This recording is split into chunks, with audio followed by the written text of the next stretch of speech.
mga kasilingan.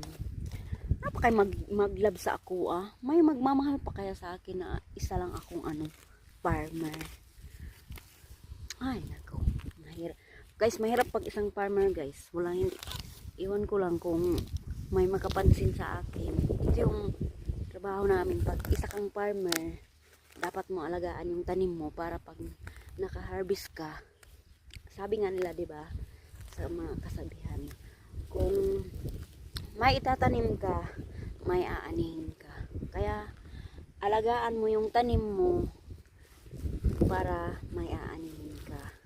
Simple lang yan ang guys, pag-ibig, pagmamahalan. Pag hindi mo inalagaan, magiging parang walang silbi. Kaya ang masasabi ko, kahit farmer lang kami guys, pinagmamalaki ko pa rin. Ito yung maano namin ay ang ko guys, bumuk. Ito yung mountain namin.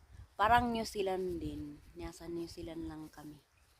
Kasi doon, Mount Kitanglad doon. Ito naman yung Mount Kalatungan. Hindi makita kasi may bugs. Bye bye mga silingan, mga ka-farmers.